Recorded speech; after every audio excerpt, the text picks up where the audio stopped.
Bibles, and I'd like you to turn to Ephesians chapter 6. Ephesians chapter 6.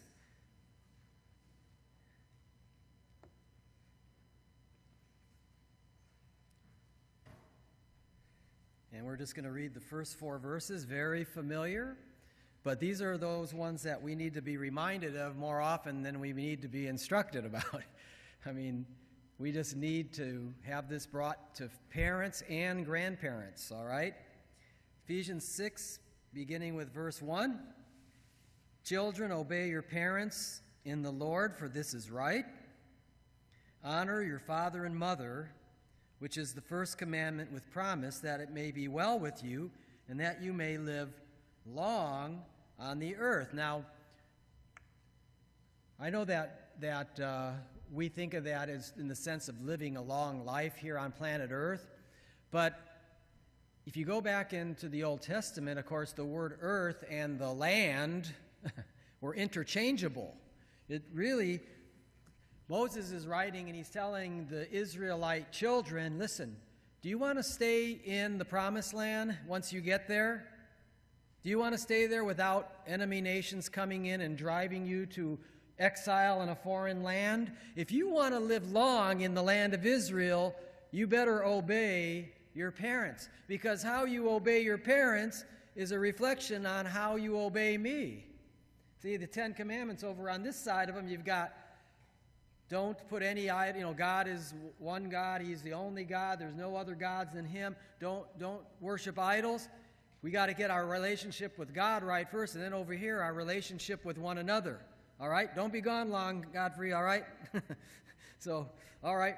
So anyway, we want to balance those, all right? So you've got God over here, and so God put moms and dads in the family to be God to the children, to be an image, an example to them, all right? Next verse. Ephesians 6:4, and you fathers, and many times in the years past I've told you that word fathers is a Greek word that easily can mean parents. It doesn't just have to mean the masculine fathers, and you fathers, it can be parents. You parents, do not provoke your children to wrath, to anger. Don't make your children angry. Don't exasperate them, but bring them up. Raise them in the training and admonition. The training, that word discipline, it's the word, I'm thinking, when you child train, there's another word we use that's often used in the English Bible, and I can't think of it right now. Brother Cook, you know which word I'm thinking of? Child training is... Well, discipline, yes. It means discipline, but there's a word that the English Bible uses, and I just can't think of it. That's all right. What is it? Oh, that's close, but there's some word. It's kind of the idea of chastening. Okay, chastening. You remember the old King? You remember the old King James word, to chasten? Okay. See, that word, it can mean to chasten, like to punish, but it can mean to rear, to discipline. So you get the idea. It's a really powerful word. Bring them up in training them, child training, disciplining them, chastening them when necessary, and the admonition of the Lord, okay? You know, when I was growing up in Indiana, and I'm going to put a picture up here. When I was growing up in northwest Indiana, right, a stone's throw from Chicago, Illinois, the steel industry was booming. It was booming. There were steel mills all around Lake Michigan. They needed that water there, and they would build them right on the lake. There were oil refineries all around there, and I really think that's one reason there was so much pollution in Chicago before all this stuff went to China. All of these companies, they hardly are there anymore. But there were oil refineries, there were steel mills, and there's so much pollution. It's no wonder that so many people that older folks, my parents and neighbors of my parents and relatives of my parents, no wonder they all got Alzheimer's up there with all the pollution and stuff they were inhaling, the toxic stuff. Well, anyway, when I was growing up, I told you many times about my story where I got saved at a welding factory in Illinois, south of Chicago, but across the border in Illinois. Well, believe it or not, maybe you don't know this, but I actually worked in a steel mill, not very long, but I worked in one, and get this, I would go into these places like this, and I would go down a shaft, 30 feet, 3 stories underneath the steel mill where water was running through caverns that they hewed out under the steel mills. And we would have to go down there with shovels, and we would shovel what's called slag. We would shovel the slag 30 feet below the earth for 4 hours, and then you'd have lunch, and then you'd have to do it for 4 more hours. But you just did that continually. You had to wear boots because you were standing in like 8 inches of water or 12 inches of water. And you would shovel that was floating on top of the water. Anyway, my dad grew up in Pennsylvania. He was born in Scranton, which is the capital of Pennsylvania. And Pennsylvania was a really big state that had a lot of steel mills. You all remember what the football team of Pittsburgh was called? The Pittsburgh Steelers, yeah, because there was a lot of steel workers, And so there's a pastor in Pennsylvania. In fact, that's where he pastored at, and he also grew up there. His name is Bruce Thielman.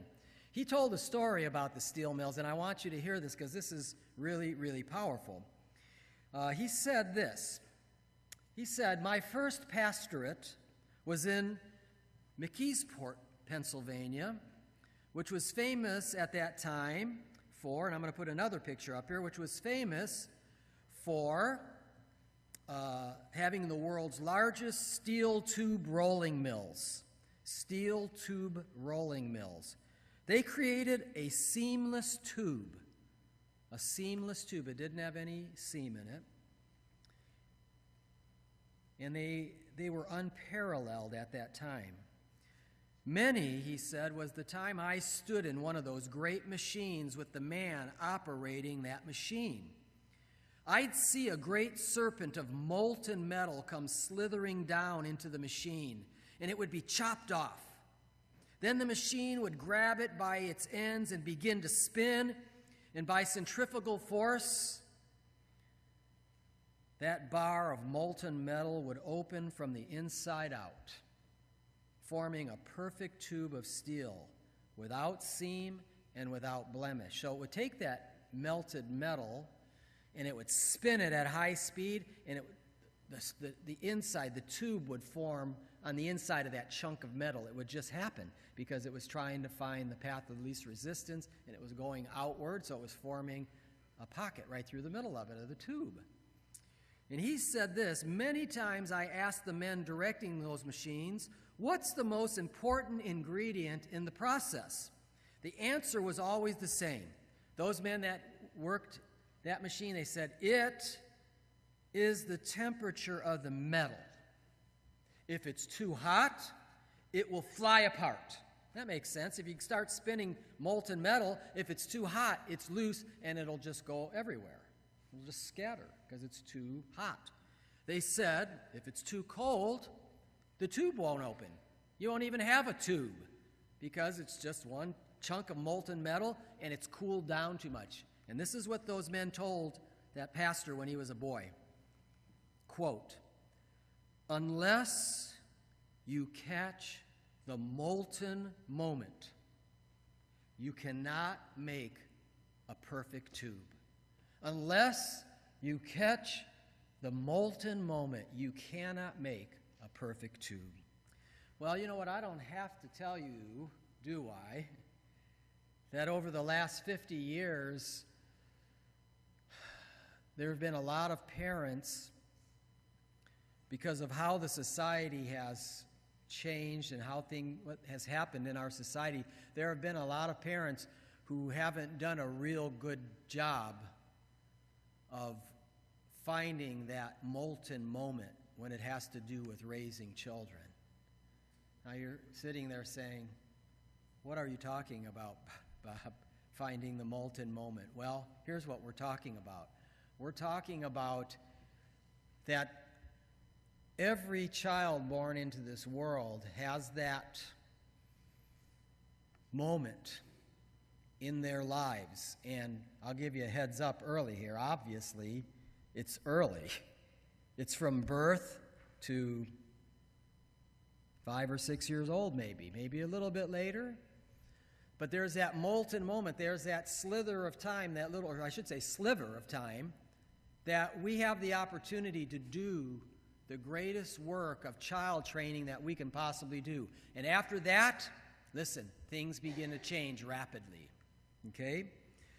In fact, if you ask any parent who woke up out of their slumber when their child suddenly became a teenager, Catherine, you know what I'm talking about here, and everybody else in this room knows what I'm talking about. There's parents that have woken up, their kids become teenagers, and they say, hey, you know what, I think it would be a good idea, honey, if we started to discipline our children and teach them what they ought to be in life. You know what they find out? It's too late. It's too late. That parent that's done that would tell you with tears rolling down their face, please, whatever you do, do not wait until it's too late. Start early. Give yourself time to do the training and nurture of your children that you need to do. Start early. Do it early.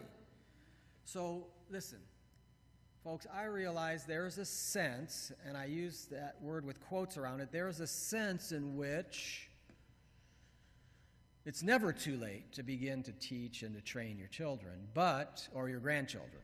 Okay, now I'm trying to train my grandchildren, or I should say grandchild. He just turned 1 this past Tuesday. Woo-hoo! Anyway, I'm all excited, and I can't believe, what's crazy is, it's been so long since you had children, you forget. When they did the birthday party, they had Ethan when he was 1 year old and 2 years old, and, wait a minute, take that back. 1 month old, 2 months old, 3 months old, 4 months old, every month until he turned 1.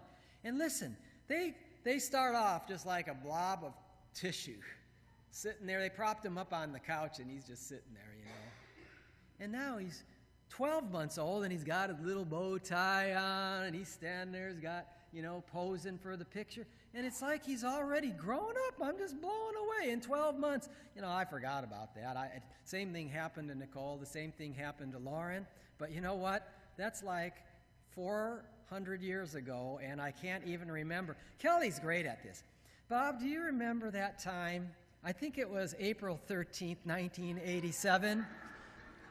Do you remember that time? In fact, it was at 3:33 in the afternoon. And do you remember that time I'm like, I can't remember what Nicole said last week. And you remember what happened on April 13th, 1987 at 3:33? You got to be kidding me.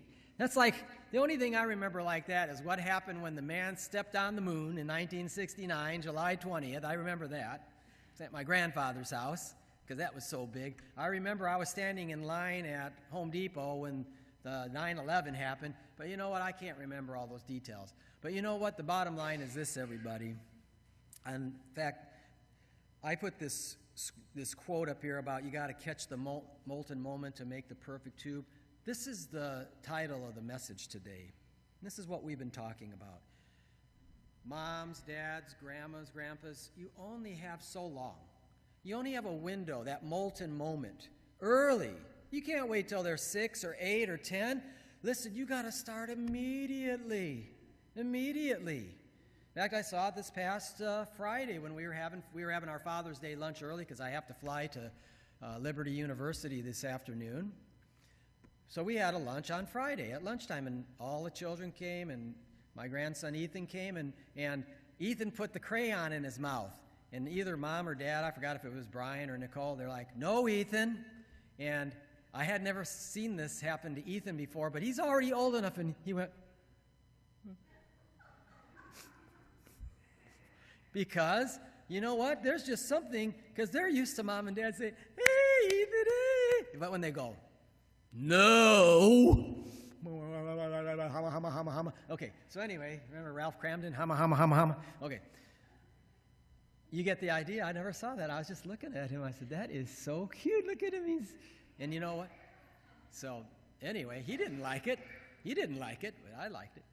But anyway, but you get the idea. We only have so long. So let's pray. I'm going to give you just several principles here, and we're going to have a neat video, and then we're going to have a beautiful music video at the end of Wayne Watson. So let's have a word of prayer. Father, we just pray that you'll use this in all of our lives, Lord, young and old. And Lord, I need this personally because now I'm got a grandchild to raise up. Lord, I have to tell him, like the Old Testament says, I have to tell him of your mighty works. One generation will tell the next generation of your mighty works. So Lord, help me, as long as I have breath, to do this. Help all of us, Lord, to have wisdom. And we pray it in your precious name, Lord. Amen. Okay. Now, when he was still in baseball and when he was a young baseball player, here's an early picture of Cal Ripken before his hair turned white. When he retired from baseball, his hair was pure white. But there's Cal Ripken on the left up there. He was a Hall of Fame, awesome, incredible ball player for the Baltimore Orioles. Just incredible, incredible player. And he was always, when he was a young dad, he was always in search of tips for being a better father. And he says the best advice that he ever received was from one of his fellow ball players named Tim Hewlett. Tim Hewlett, you may not remember his name, but Cal Ripken regarded Tim Hewlett as the best father that he had ever met. The best father he had ever met. And they were in the clubhouse one day, and they were talking, and Ripken said it's still etched in his mind. Again, this is one of those things, men forget everything, but this is one of those things they don't forget. They just they'll never forget it. He never forgot this. But he said, we were talking in the clubhouse that day, and he said, hey, Tim, what's the most important thing? Tell me something about parenting. You're a great parent. And this is what his friend told him. This is what he said to him, okay? Whoop, wait a minute. I wasn't ready for that. Sorry about this. I'll put that up there in a second. This is what Tim Hewlett said to Cal Ripken. Your little ones are a blank tape. You remember the old cassette tapes? Your little ones are a blank tape, constantly running and recording information. Whose information do you want on that tape? Somebody else's or yours? Whose information do you want on that tape? Somebody else's or yours? And Cal Ripken, with his icy blue eyes, locked in on Tim Hewlett. And under his breath, very quietly, he said these words, I want my information on that tape. He didn't say it loudly. He said it under his breath. I want my information on that tape. Because he trusted Tim Hewlett, and he realized, yeah, that's right. Do I want my sons, do I want my daughters listening to some other person to how they ought to live their life for the next 50 years, or do I want them listening to me? So what kind of programming are we giving our kids? Dads here on Father's Day, grandfathers? Your kids are blank tapes. You can't wait until they're 12 or 13 to begin. By that time, they've had their tapes embedded with everybody else's information on them but yours and God's. You've got to do it right away. Okay? What kind of programming do your kids need? Well, what I'm going to do this morning, very simple, it should be fairly quickly. I'm going to give you principles. Years ago, I had the privilege of sitting at a mega church in Dallas, and I went to see Josh McDowell. Josh McDowell, of course, More Than a Carpenter, and so many other great apologetic books. He's been an incredible witness for Jesus his entire life, very popular. I got to go hear him, and he was talking about parenting. And he said there's some principles every parent, every grandparent needs to hear and to listen and to understand. In fact, here's the quote, of course, that Josh McDowell is famous for. You all know this one. Rules without relationship lead to rebellion. If all that you have for your children are rules, don't do this, don't do this, do this. If you only have rules, but you know what? There's no relationship between the two of you. There's not a love. There's not a depth. There's not anything that's significant. It's just do what I told you, and if you don't, I'm going to wear you out. Okay? If all it is like a dictator, you know what? People in those countries don't really like the dictators that have billions of dollars and eat caviar while everybody else is eating grass. They're eating crud. They don't like dictators. And you know what? Kids don't like them either. They want their parents to be authoritative, but they want them to be kind and gracious and to be an example of God to them. That's our job. So McDowell said that the following qualities I'm going to give you in your life will help your children be receptive. These will help your children be receptive to right thinking and right living. Okay? They won't guarantee it because guess what? Kids have a free will. And you could be the best, most loving, godly, perfect example of Jesus. You could be the most wonderful example of Jesus and teach your kids diligently and discipline them and spank them and do everything that you could possibly do. And guess what? They may not listen, and they may do what they want to do anyway. I talk to I don't say a lot of parents, but I do have parents that come in and they need counseling. And over the years, one of the things I've always reminded them when they're beating themselves up, what did I do? Why? And I say something along the lines of, well, don't forget that God started off with 2 children, and God Almighty, both of his kids disobeyed. Both of them failed. So he had a perfect God, and they still failed. So we have to do what we can, though. Okay, what are these principles? Okay, first principle, dads, parents, everybody, you only have so long to affirm your kids. You only have so long to do that. That's what Josh McDowell said his first principle was. You only have so long to affirm them. And this comes from Romans 12:15. Rejoice with those who rejoice. Your kids do something good, you see them do something good. Don't think, oh, it's about time they did that. No. Rejoice with them. In other words, affirm them. Hey, that's great. Oh, I'm so glad to see you do that. Build them up. Hey, I'm 56 years old. I still like people to say, boy, that was a good job, Bob. Hey, that's great. Bob, you put the dishes in the dishwasher. You did so good, Bob. You did so good. Thank you.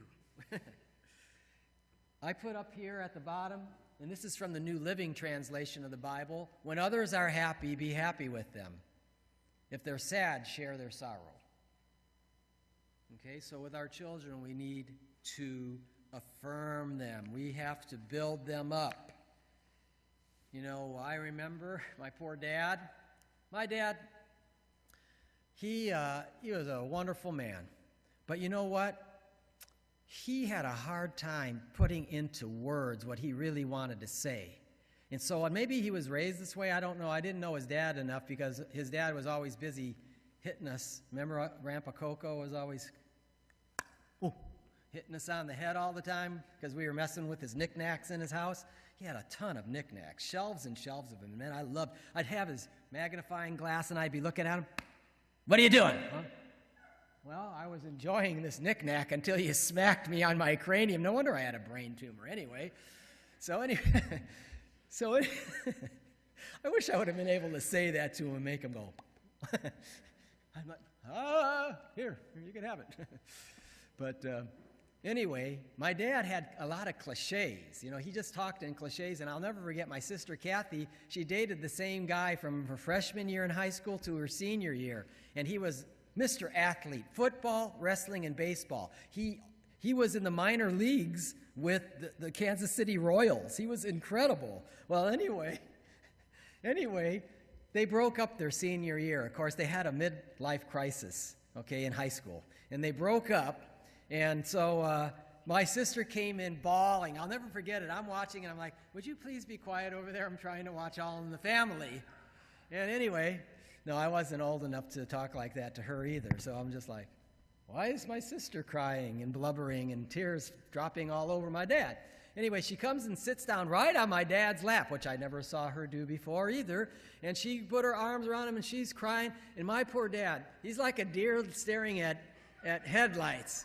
He's like, don't worry, Kathy. There'll be other boys.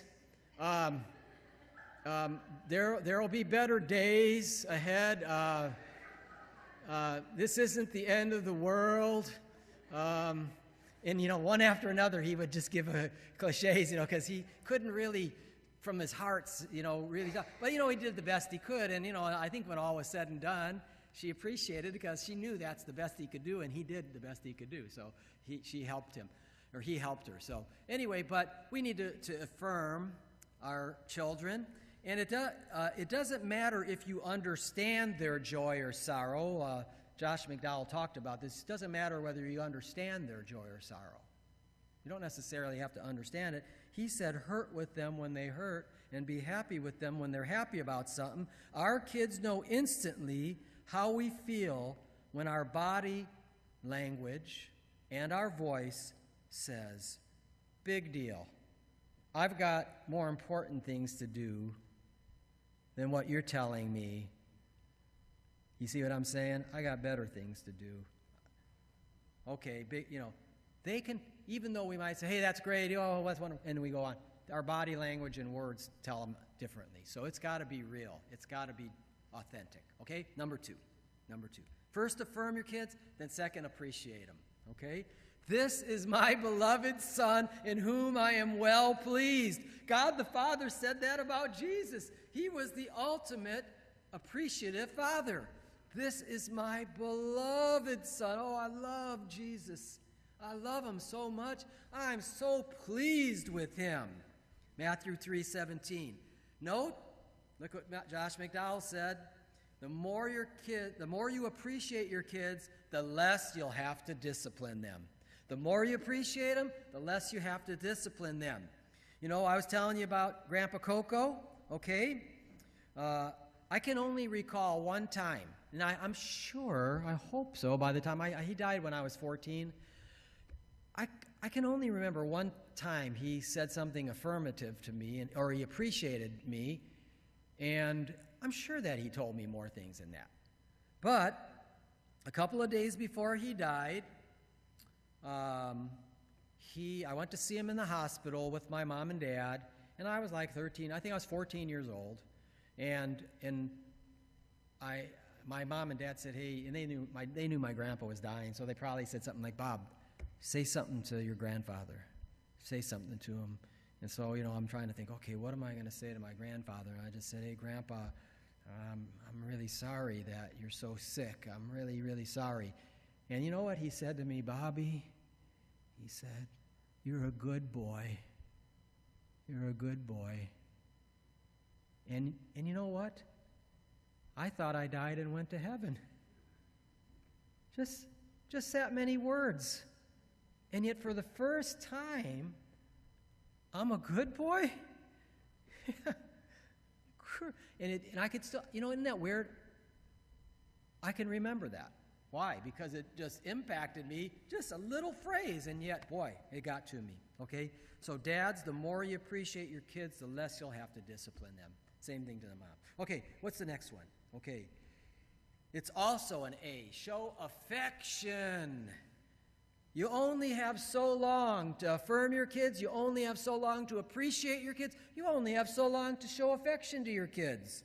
Once again, God the Father is the ultimate example. Beloved, let us love one another, for love is of God. And everyone who loves is born of God and knows God. He who does not love does not know God, for God is love.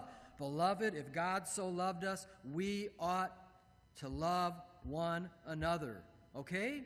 So, first of all, fathers and grandfathers, this begins, listen to me, this begins with how your kids see how you treat your spouse.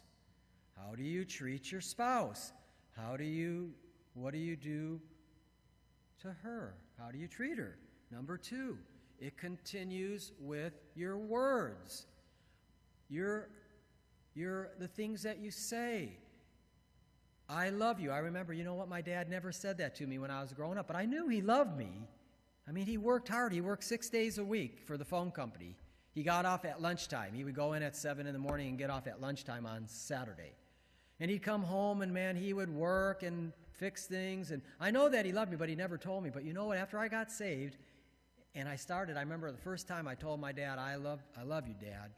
And you know what? My dad broke out of his shell. He wasn't a man that didn't love. He just had a hard time saying it. But you know what? All the time after that, I love you, Dad. Hey, I love you too, Bob. Oh, man, it was just so glorious, man. I thought I died and went to heaven.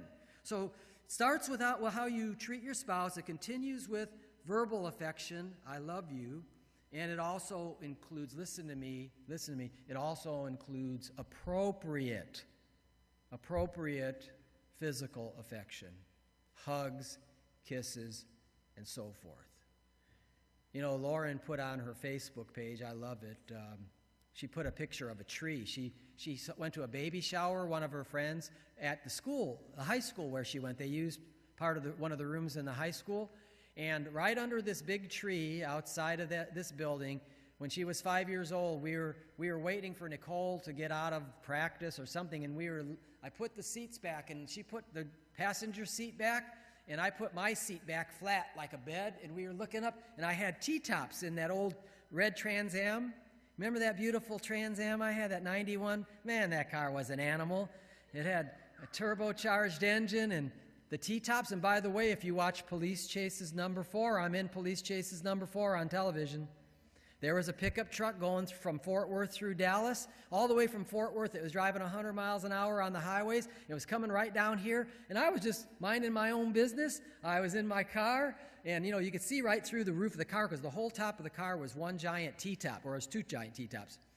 And I was driving down LBJ, and that guy zoomed by me, and they were filming it out of the helicopter, and it made it, and on Police Chase number 4, I believe my brother told me it was, you see me driving down, and you could see my head through the top of my car, and he zips right by me. I'm glad he didn't sideswipe me. I would have been really mad, and I would have driven off. He went a mile ahead of me, and he wrecked over there before you get to La Prada, I think, and I would have gone over there and beat him up. I would have pulled off and beat him up if he would have sideswiped my Trans Am. But anyway, so what happened was, I don't even know where I was going with that. Let's see. And so Lauren and I were laying back, and we were looking through the top of the car, and I just started talking to Lauren about the Lord, and I started witnessing to her and sharing with her. And you know what? She got saved under that tree, and she took a picture of it yesterday, and she said, my dad led me to Jesus here under this tree. And she said, I'll never forget, and she said a few kind words, all lies. But anyway, she said a few kind words about me, and wow, how does it get any better than that? You know what? So, okay, appreciate your kids, affirm your kids, show affection to them. It's got to be appropriate, but they need that. They need those hugs, and they need, you know, I used to put a blanket over me, and I'd go through the house, and I'd be under the blanket, like, walking with the blanket over my head, and I would grab them, and I'd say, I'm the bad breath monster. Ah! And they'd go, no! And they'd scream, and I'd tackle them on the floor, and I'd be laying on them, and I'd pull back the blanket over my head, and I'd say, and I'm holding their hands down, of course, right? So I've got them pinned down. I'm like, I'm the bad breath monster. And I'd breathe like 2 inches from their nose, and they'd like, no. Now, you say, oh, you're so mean, Pastor Bob. And I'd say, no, because you know what? I'll never forget that. Now, again, follow me. I didn't breathe on them for 30 minutes, okay? That would be mean. In fact, for more than 3 seconds would be mean. But anyway, with my breath. But anyway, just ask Kelly. You know, she's always slipping me those certs and and all the delicious gum. You know, here, Bob, you need this. Here, you need this. You need this. So, okay. So, anyway. But you know what? They don't ever forget stuff like that. Why? Because everybody needs that affection. Okay, couple more here. Okay, what's number 4? Make your kids accountable. Okay, you hear that? You only have so long. You only have so long to make them accountable. To make them accountable to you. You know, you can't say when they're 13, oh yeah, you know what I think I'll start saying? When I tell you to do this, it's important that you do it. If you do that when they're 13, they're going to be like, I ain't doing nothing. I'm out of here. Get out of here. Get out of my face. It's too late. You know what? You got to put the fear of God in them when they're like 6 months old, 1 year old, 8 months old, 2 years old. They got to look like little Ethan did. He's exactly, he's just a little more than 1 year old, and he's like, because you know what? Dad and Mom are being authoritarians. They're not letting them stick a crayon. Oh, look at how cute. Get a picture that he's eating the crayon. No. You say, take that crayon out of your mouth. And, of course, I'm going to show you a video that kids, when they get a little older, they're going to, what's the next word out of their mouth? Why? Okay, well, I'm going to show you a video how to deal with that. Okay, so make your kids accountable to you. God makes us accountable to Him. Each of us shall give an account of himself to God, him or herself. Okay? All right? So God holds all of His children accountable with rules. You set the rules up. Hey, kids don't mind rules as long as you tell them what they are. Set them up. Set them up in your house. Put them up. Put your top 10 list on your refrigerator. Okay? Rule number 1 in this house. This is the way it is in our house. 2, 3, 4. Let them know what they are. And you know what? Your kids, once they realize what your expectations are, oh, do you expect me to do this, Mom? Quit doing that! Oh, well, you never told me to do that. You never told me not to do that before. That doesn't bode well for children, okay? Okay? Look at this quote. When we fail to hold them accountable, they will not learn responsibility. They will not learn that, okay? Kids need to be told what the boundaries are, what the limits are. Without them, there's only confusion and chaos. So moms and dads, you make sure that they know in your house what they're supposed to do, and it'll sure help them when they go out of your house. You know, as Nicole and Lauren got older, we began to let go more and more. The rules got less and less, but there were other rules that became more important. Things changed over time, but they always knew what the expectations are, and when they would go out with their friends and on their own, and when they got into high school, they would always think, well, hey, do I want to go this direction? And I had so many times that Nicole and Lauren would come back and they'd say, oh, you know what happened tonight, Dad? It really made me feel uncomfortable. This happened among all of my friends, and, I just said, I didn't say it out loud, but, I'm not going that way, and, I'm not going to talk that way, or I'm not going to say this or that, or I'm not going to put this, that kind of stuff. Okay, you get the idea. So God gives us boundaries on how to live our lives. A truly loving parent tells their children what they can do, what they can't do, and then holds them accountable. You give them the rules, and you hold them accountable. Kelly and I were just talking about this morning, okay? Just talking about this morning, okay? Just like in businesses, employees need to know the rules, but they don't need just that. They need to be held accountable. Hey, if things aren't right, the person in charge has to say, hey, you know what, this isn't being done correctly, and you get the idea. Okay, Robert, can you go ahead and get that video fired up? Oh, do I need to switch? Oh, I get to do it. Wow. When was the last time you heard a child referred to as obedient? It's probably been a while. That's too bad, because the best research tells us that obedient children are happy children. And from my experience as a family psychologist, the parents of obedient children are happy parents. Since all parents want their children to be happy, the question becomes, how does one get a child to obey? Is there some trick to it? Well, there certainly are a lot of parents who think so.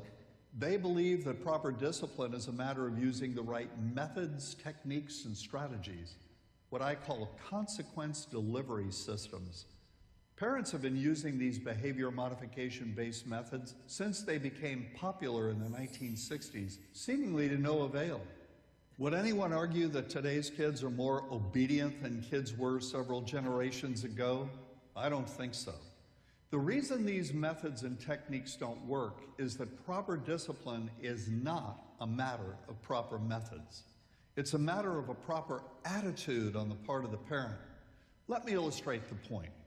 Let's say that for a week, I observed the classroom of a grade school teacher who has the reputation of being the best disciplinarian in her district. She consistently has fewer behavior problems than any of her colleagues. What is she doing? She's making her expectations perfectly clear, which means, first, she communicates in simple, declarative sentences. She doesn't use 50 words when she could use 10. The more words you use to communicate your expectations, the less confident you sound. Second, she prefaces her instructions to her students with authoritative phrases like, "I want you to," and "it's time for you to." She says, "It's time for you to take out your math books and turn to page 25, as opposed to, "Let's take out our math books and turn to page 25, okay?" Third, this teacher does not explain the motives behind her instructions to her students. Why? Because she knows that explanations invite arguments. Whenever parents tell me they're dealing with an argumentative child, I know that these well-intentioned people are explaining themselves. They tell their child why they want him to pick up his toys, for example, and he argues, because you can always pick apart an explanation. If you don't explain yourself when you give an instruction to a child, then the child, being a child, is almost surely going to ask for one. He's going to ask, why? Or why not? At which point, get ready for a big surprise. Your answer should be, "Because I said so." These very useful 4 words, and no, they will not cause psychological damage to your kids. Quite the contrary, are a simple but powerful affirmation of the legitimacy of your authority. Say it calmly. Don't scream it. Nothing good is ever accomplished by a person who screams.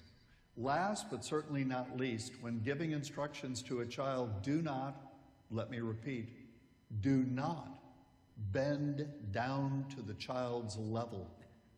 Getting a child to do what he or she is told is a matter of looking and acting and talking like you have complete confidence in your authority. Bending down to a child's level does not look authoritative. It looks, in fact, like you're one movement away from being down on your knees in front of a king. I know you've read somewhere that you should get down to a child's level when you talk to him. Well, all I can tell you is that there's a lot of really bad parenting advice out there, and that's but one example. Speak to children from an upright position. That causes them to look up to you, and that is a good thing for them and for you both.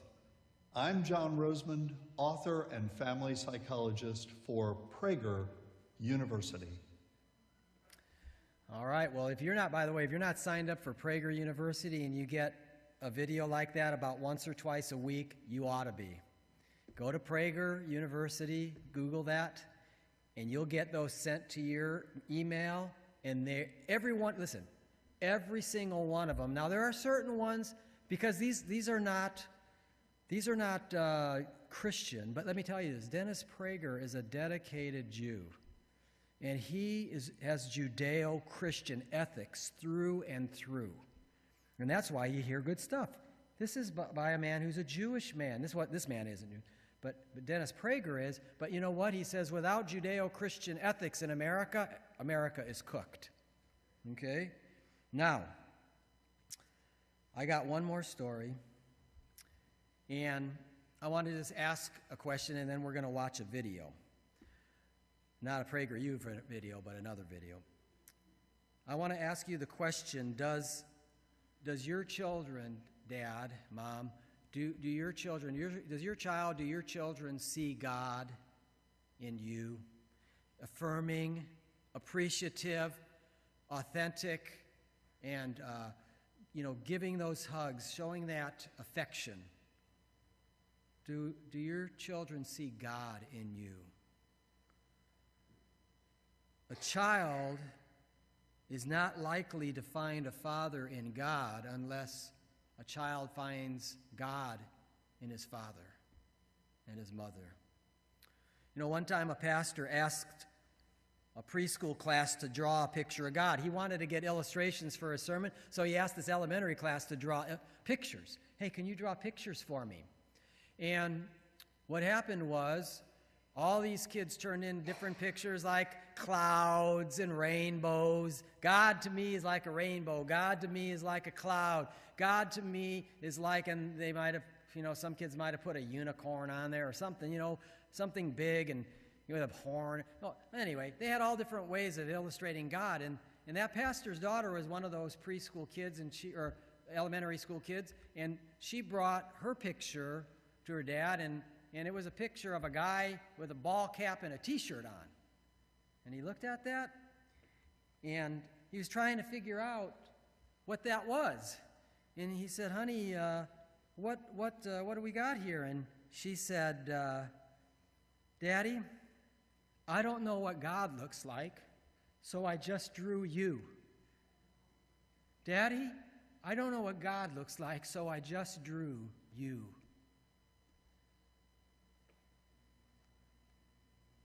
I'm going to ask that question again. Moms, dads, do your children see God in you? You only have so long. You can't wait till your kids are 12. It'll be too late. I'm not saying it'll be impossible, because with God all things are impossible. What I am saying is that your best and your most important years are birth to around age 5 or maybe a little longer. You got to get it nailed down then. Because if they're talking back, if they're sassing, listen, it's really hard to turn that around, okay? You can. You have to discipline to do it, but it gets harder and harder. Okay, so the longer you wait, the harder it is to influence them for good. So Robert's going to play a video. Believe it or not, on Father's Day, 14 years ago on Father's Day, I played this video, and I put pictures that Nicole and Lauren drew for me on the screen one after another. I probably put 50 pictures that they did when they were little, because they were still, I think Nicole was getting close to high school, and Lauren was, probably in elementary school still. But I sang this song. I played my guitar, I sang it, and what was Robin Crocker's sister's name? Amber. She did the background vocals for me, and we did a song called Watercolor Ponies. Well, today I'm not going to sing it. I'm going to let the guy who wrote it sing it. I watched him sing this when his hair was dark black and his kids were little, and he played it at a concert. Well, this is from his own living room. He got 10 of his best friends together, and they played this video. He did this concert. It's on YouTube, but it's a great concert. It's an hour long, and he just plays his guitar. Now he's gray-headed. He's in his 60s, and he plays this song. Okay. There are watercolor ponies on my refrigerator door, and the shape of something I don't really recognize, brushed with careful little fingers and put proudly on display, a reminder to us all how time flies.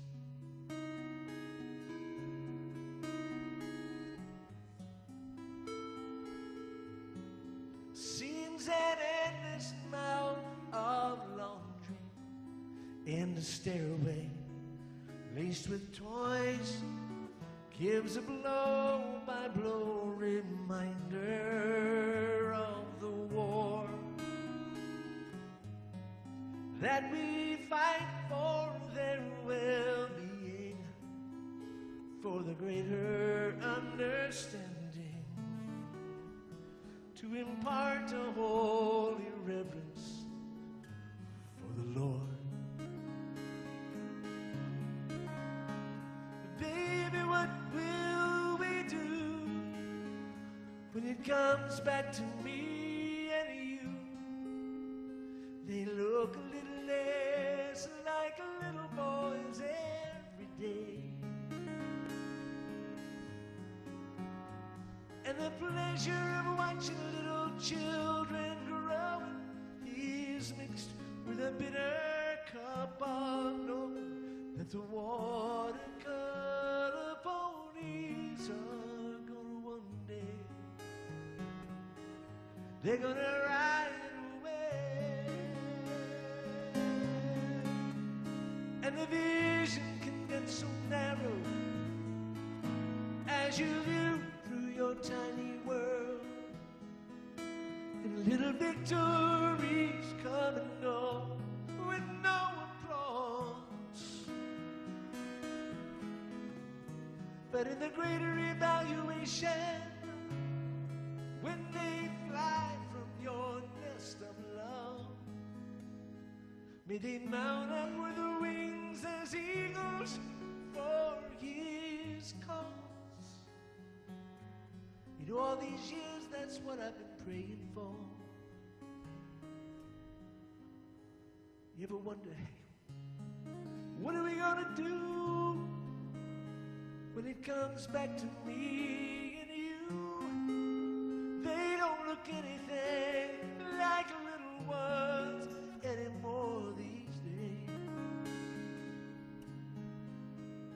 And the pleasure of watching little children growing, it's mixed with a bitter cup of knowing that the watercolor ponies are gonna one day,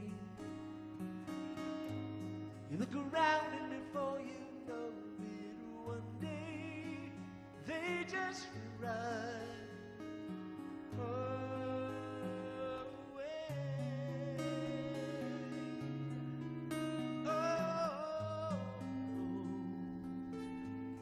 They ride away.